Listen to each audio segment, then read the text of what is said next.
Hi YouTube, what is the meaning of a spiritual master?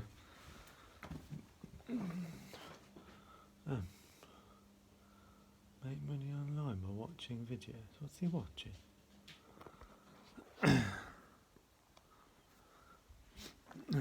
What's he watching?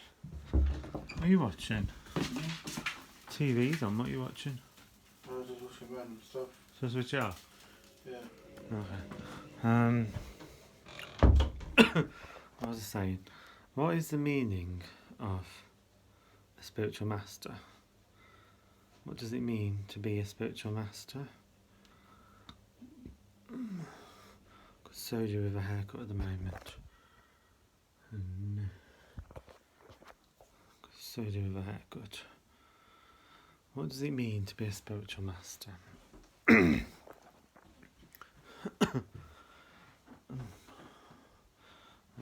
What DVD are we watching?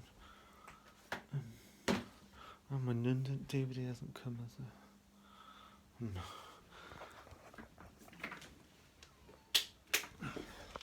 To be a spiritual master means, for instance, okay, the word master means master of yourself. So in other words, you can go years without sex, and I have done that before. I can't say with who, but I'll give a hint. His name begins with an L. Another thing a spiritual master does, not only can they go years without sex, they can also control themselves to the point where they can control their states of mind. I'm not sure whether you've seen that on YouTube. They can go into very high states of super consciousness, where they look, the best way to describe it is drunk or on drugs, but they can create that state themselves. So in other words, a spiritual master has control over their serotonin levels and cortisol levels. They must do, because how can they remain calm and relaxed under all situations? For instance, a dog. I've just walked Luna down to the canal, which is about a mile away from here and back again, about an hour's worth of walking. And on the way back, a big dog, about twice the size of Luna, a big male dog, came running up to us and tried to almost hump Luna. It's only because I shouted at it, the dog, that it left. But situations like that and other situations require that kind of control over the mind, because there's a way of getting annoyed but still being in control. If you get annoyed, because some situations do require you to be annoyed, for instance when there's a danger to yourself or someone else or an animal that you possess, or in that instance it's a case of defending yourself or your animal or whoever it is you're defending. And in that case you do need to lose your temper, but at the same time, to be a spiritual master you have to be able to instantly cut off the temper. In other words, you can instantly go calm again. Some spiritual masters, if you read the books, for instance Neem Karoli Baba, they almost look like they've got a split personality, because at one time they can be bad tempered, a split second later they can be as calm as a cucumber. So so a spiritual teacher or a spiritual master, or one that has mastery of themselves, has to be able to do that. They have to be able to respond appropriately to the situation but remain calm. Like Revelations, where it says the sea was as calm without a ripple of water, the ocean was without a ripple of water. That is the calm. Jesus is talking about meditation here. He's saying that the mind has to remain calm, like an ocean without waves. It has to remain calm. Yeah. I hope that clarifies it for people. So they have to have control of the sexual energy. Because if they haven't got control of sexual energy, then the energy comes downwards instead of upwards.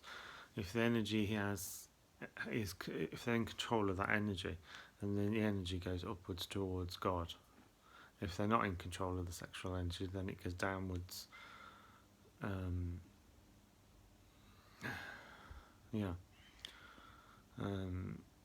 Which is obviously what animals do.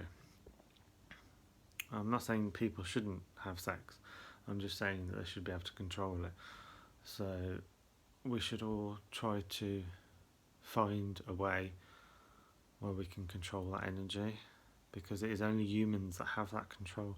Animals don't have the control to send the energy upwards towards God. Only humans do. They don't have the logic to do it. They don't have the mental equilibrium to do it, or the mental stability to do it. But humans do. So in order to control that energy, you have to be able to send it upwards. Tantra is a very popular way of sending that energy upwards.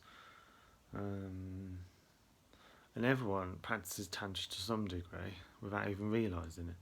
Because every time you go for a pee, you use the tantric muscle. But if you can learn to control that muscle, then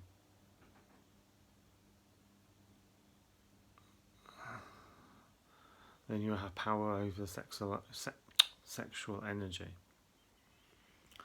Of course, it also helps to try to visualise the words willpower, self-control, self-discipline, determination, assertive. If you can try to visualise some of those words, then that will also help immeasurably in your control over the self. When I say self, I mean the soul having control of the human body, or the soul. See, the purpose of life is to have that control. If we can have control over little things, we can have control over everything. So we have to be able to demonstrate to the higher self, God, we have to be able to demonstrate our mastery over ourselves in order to graduate to the mastery of the higher self. To become one with God, we have to be able to master ourselves. This is no easy task. It's not an easy task. It's not an easy...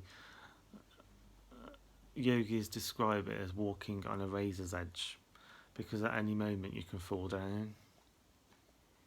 There's so much around us that can make us fall down as yogis.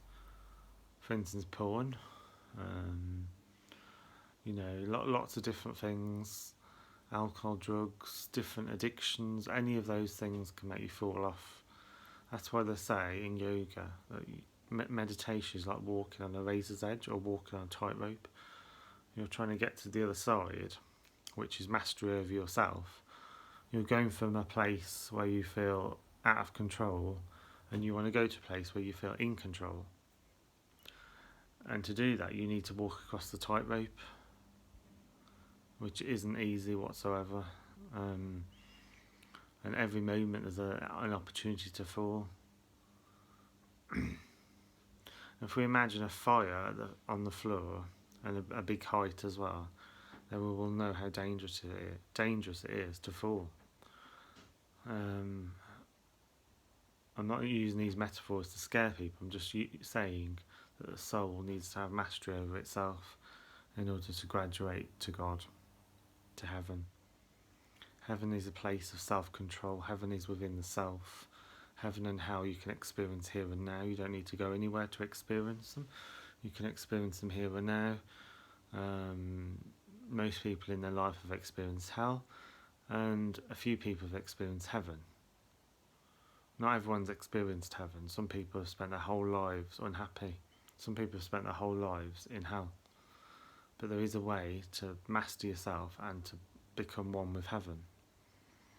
It is definitely not easy. That's why so few people do it, because it is way easier to master anything outside yourself than it is to master yourself. If you master yourself, then you have to really focus, close your eyes, sit up straight and focus on mastering yourself, and that is no easy task. But it can be done, it can be achieved, it is possible, it is not impossible, it can be achieved.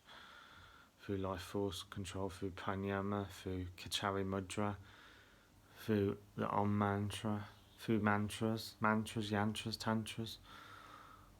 Many of these things in this house are designed to focus the mind within. For instance, that's a yantra. That's a mandala. Is that a yantra? No, that's a mandala. And that's a mandala, but that's a yantra. It's supposed to represent the universe within the dot. So everything came out of the dot. So the yantra represents our infinite oneness with everything. And by focusing on that dot, apparently, according to the Hindus, we can become one with the universe. Same way as if you look at a candle flame, or if you concentrate your vision to one point, then you can become one with the universe, according to the Hindus. Yeah. Anyway, I whittled on enough now. God bless, God bless, God bless, God bless, God bless, God bless, God bless.